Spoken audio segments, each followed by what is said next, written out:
Well,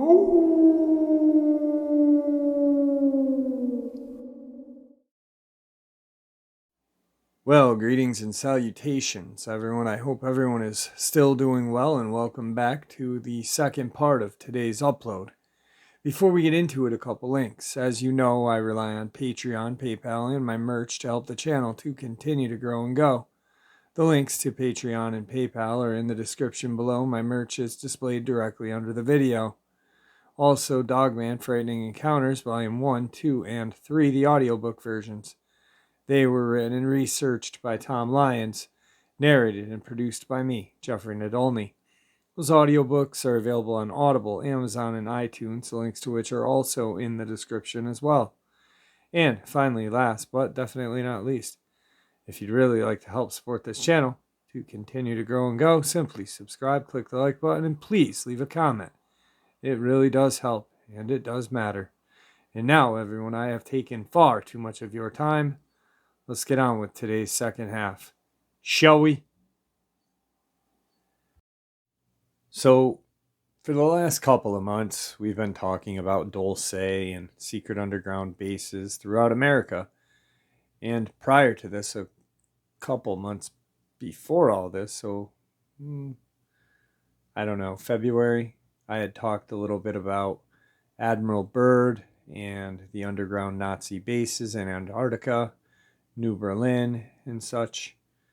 Well, tonight we are going to take a look at a secret diary he wrote back in 1947. I must write this diary in secrecy and darkness. It refers to my Arctic flight on the 19th day of the month of February in the year 1947. There comes a time when the rationality of men must fade into insignificance, and one must accept the inevitability of truth. I am not at liberty to release the following documentation of this writing. It may never see the light of public scrutiny, but I must do my duty to record it here, for all to read one day. In a world of greed and exploitation of some of the humanity, what is true can no longer be repressed. Flight log, Arctic Camp Base, February 19th, 1947. 0600 hours. All preparations are complete for our flight north, and we are airborne with full fuel tanks at 0600 10 hours. 0600 20 hours. Fuel mixture in starboard engine seems too rich.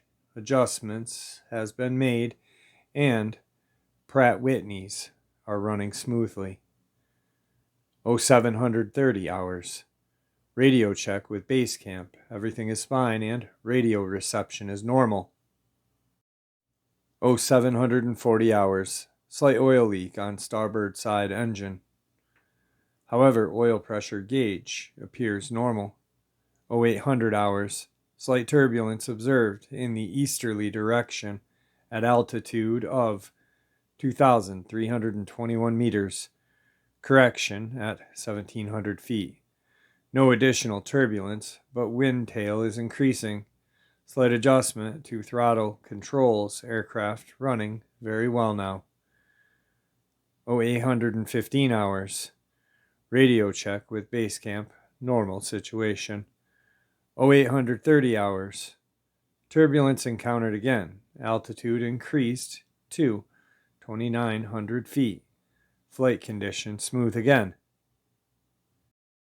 0910 hours. Vast ice and snow below. Yellowing of nature observed and dispersed in a linear pattern. Altering the course to better examine this color pattern below. Reddish or purple color is also observed. Circling this area in 2 full turns, returning to assigned compass direction. Position check again with base camp and relaying information on colorations in the ice and snow below. 0910 hours. Both magnetic and gyro compasses starting to spin and wobble. We are unable to keep our course with the instrumentation. We take orientation with solar compass, however, everything seems to be fine. The controls are quite slow to respond and have a sluggish quality, but there is no indication of icing. 915 hours. In the distance are what appears to be mountains. 949 hours. 29 minutes elapsed flight time since the first sighting of the mountains is not an illusion. They are mountains consisting of a small mountain range never seen before. 955 hours, change in altitude to 2,950 feet, encountering strong turbulence again. 1000. We are crossing over a small ridge and proceeding north as best we can tell. Beyond the ridge is what appears to be a valley with a small river or stream running through the middle. There should be no green valley below. Something is definitely wrong and abnormal here. We should be on ice and snow.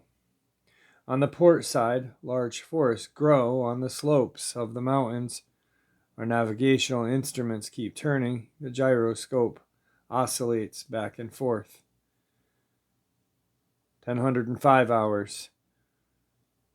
Altered altitude to 1400 feet and executed a sharp left turn to better examine the valley below. It is green with moss or a close-knit type of grass. The light looks different here. I can't see the sun anymore. We make another left turn and spot what appears to be a large animal of some kind below us. It appears to be an elephant. No, it looks more like a mammoth. This is incredible, yet there it is. I lower the altitude to 1,000 feet and grab the binoculars to better examine the animal. It is confirmed. It is definitely a gigantic, mammoth-like animal. I report this to base camp. 1030 hours, finding more green hills now. The external temperature gauge reads 74 degrees Fahrenheit. Continuing our course now. Navigation instruments appear normal now. I'm perplexed by this actions. I tried to contact base camp. The radio is not working. 1130 hours. The field below is flatter and more normal, if I may use that word. Later we detect what seems to be a city. This is impossible. The plane seems strangely light and buoyant.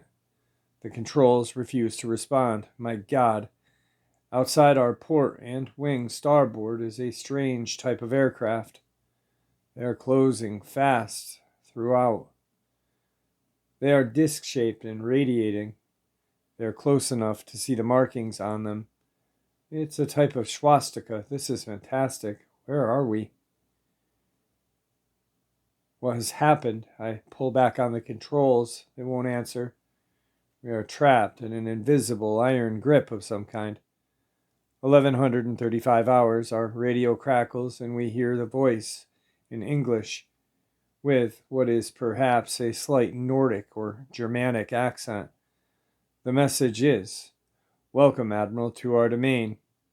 We are going to land it in exactly 7 minutes. Relax, Admiral. You're in good hands." I notice that the engines of our plane have stopped working. The plane is under some strange control and is now turning over on its own. The controls are useless. 1140 hours. Another radio message is received. We begin the landing process now, and within moments the plane shudders slightly and begins to descend, as if we are trapped in some great invisible elevator. Downward motion is negligible, and we land with only a slight jolt. 1145 hours. I am making a last hasty entry in the flight log. Several men approach our plane on foot. They are tall with blonde hair. In the distance is a large glittering city that vibrates with the colors of the rainbow. I don't know what's going to happen now, but I don't see any sign of weapons on those approaching. I hear a voice now ordering me by name to open the cargo door. I comply. End of registration. From this point, I write all the following events here from memory. It defies the imagination and would seem almost crazy if it had not happened. The radio operator and I are taken from the aircraft and received in the most cordial manner. Then they put us on a small platform as a means of transport without wheels. He took us towards the shining city with great speed. As we got closer, the city seemed to be made of a crystal material. We soon come to a large building that is of a type I have never seen before. It appears to be lifted from Frank Lloyd Wright's design plate, or perhaps more correctly, from a Buck Rogers. We have been given some kind of hot drink that tasted like nothing I have ever tasted before. It was delicious. After about 10 minutes, 2 of our wonderful hosts come into our rooms and announced that I was to join them. I have no choice but to comply. I leave my radio operator behind and we walk a short distance and enter what appears to be an elevator. We descend downwards for a few moments. The machine stops and the door silently raises upward. We continue on foot through a long corridor illuminated by a pink light that seems to emanate from the very walls. One of the beings motioned for us to stop before a large door. Above the door was an inscription that I could not read. The great door slides silently open, and I am beckoned to enter. One of my hosts speaks. "Do not be afraid, Admiral. You will have an audience with the master." I walk in and my eyes adjust to a beautiful coloration that seems to be completely filling the room.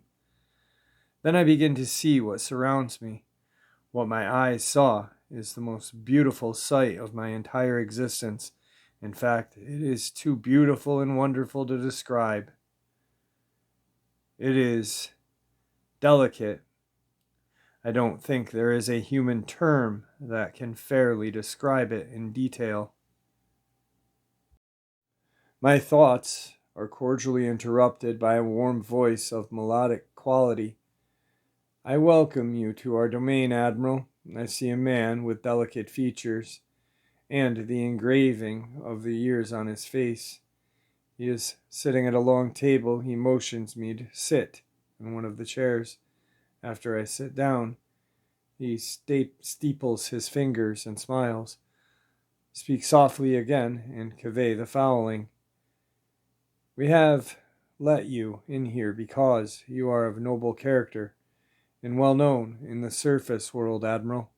"The surface world," I half shouted underneath my breath. "Yes," replies the master with a smile. "You are in the domain of the Aranani, the inner world of Earth. We will not delay your mission, and you will be escorted safely back to the surface and for a distance beyond. But now, Admiral, I will tell you why you have been summoned here. Our interest begins right after your race exploded the first atomic bombs on Hiroshima and Nagasaki, Japan. It was at that startling moment that we sent our flying machines, the Flugelrads, to your surface world to investigate what your race had done." This is, of course, past history, my dear Admiral, but I must continue. You see, we have never interfered before in either the wars or the barbarism of your race. But now we must, because you have learned to manipulate a certain power that is not for man. That is that of atomic energy. Our missionaries have already delivered messages to the powers of your world, and yet they do not listen. Now you have been chosen to be a witness here that our world exists. You see our culture and science in thousands of years beyond your race, Admiral." I interrupted him. "But what does this have to do with me, sir?" The master's eyes seemed to penetrate deep into my mind, and after studying me for a few moments, he replied, Your race has reached a point of no return, for there are some among you who would destroy their own world rather than relinquish their power as they know of it. I nodded, and the master continued. In 1945 and after, we tried to contact your race, but our efforts were met with hostility. Our Flugelrads were shot at. Yes, we were even maliciously pursued with animosity by your fighter planes. So now I tell you, my son, there is a great storm brewing in your world, a black fury that will not pass itself away for many years. There will be no answer in your arms. There will be no safety in your science. I could ravage until every flower of your culture is trampled underfoot, and all things human are leveled in one vast chaos. Your recent war was only a prelude to what is to come for your race. We here see it more clearly of each hour.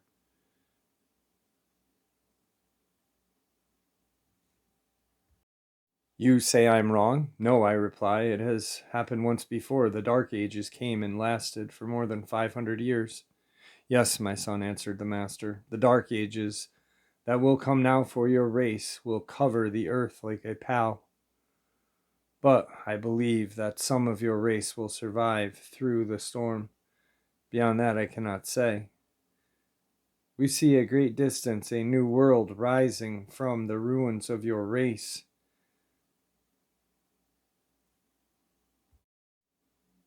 Searching for its legendary lost treasures, and they will be here, my son, safely in our custody. When the time comes, we will go forth again to help revive your culture and your race. Perhaps by then you will have learned the futility of war and its struggle.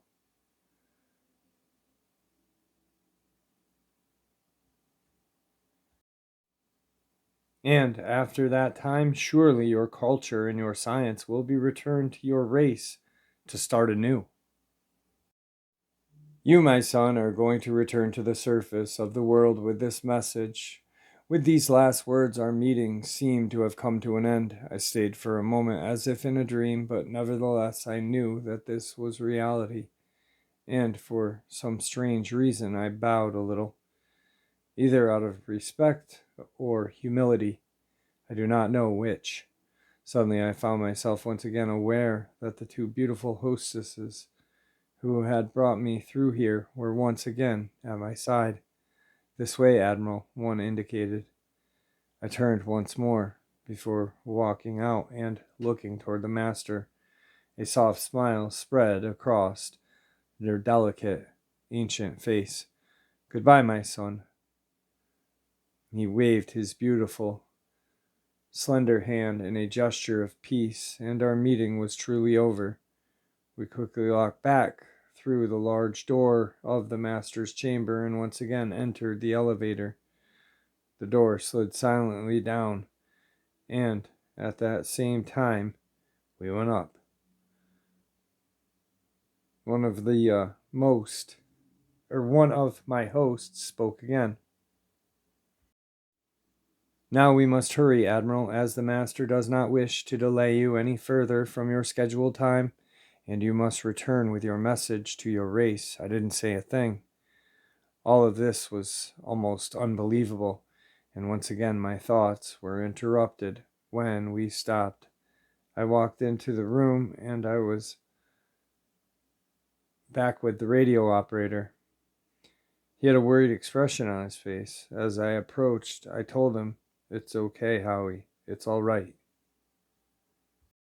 The two beings gestured us towards the transport that was waiting for us. We boarded and soon returned to the airship. The engines were warming up, and we boarded immediately.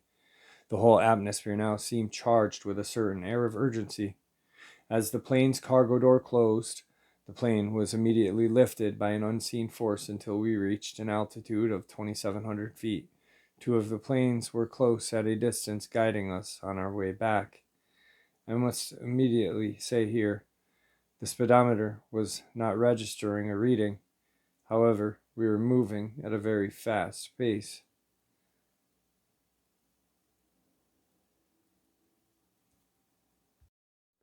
"215 hours, a radio message is transmitted. We are leaving them now, Admiral. The controls were clear. Off Wiedersehen." He watched us for a moment as the Flugelrades disappeared into the pale blue sky. The plane suddenly felt as if it had been caught in a strong downdraft for a moment. He quickly regained control. We did not speak for some time. Each man had his own thoughts of him. Flight log entry continued. 220 hours. We are back in the vast areas of ice and snow and approximately 27 minutes from base camp. We talk to them on the radio. They respond. All normal conditions present. Normal base camp expresses relief at our re-established contact. 300 hours. We land softly at base camp. I have a mission. End of entry registration. March 11th, 1947. I just attended a staff meeting at the Pentagon. I have fully stated my discovery and master's message. Everything is properly registered. The president has been informed. Now I'm detained for several hours, 6 hours, 39 minutes to be exact. I was initially interviewed by the top security forces and a medical team. It was an awful experience. I'm under strict control through the national security provisions of the United States of America. I was ordered to remain silent regarding everything I have learned. In the name of humanity. Incredible. This reminds me that I am a military man and that I must obey orders. December 30th, 1956. Final entry.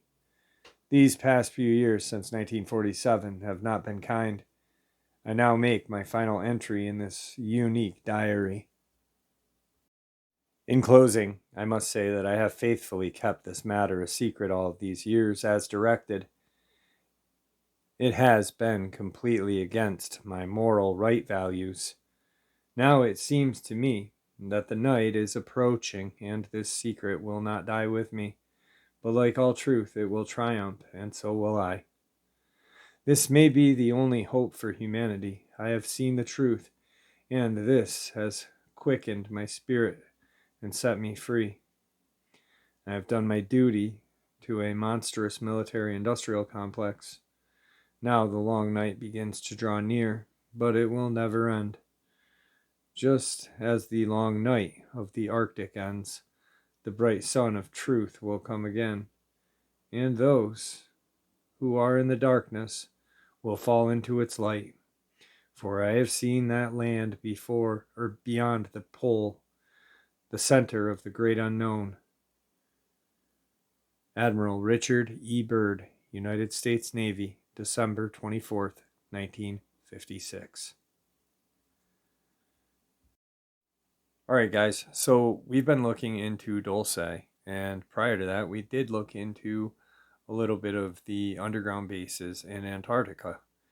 Now, this shines some light on the subjects some 20 years earlier, so I found it very, very interesting, and I hope you guys did as well. And with that, may the Great Spirit watch over us, and may He guide us down that path that, well, we call life.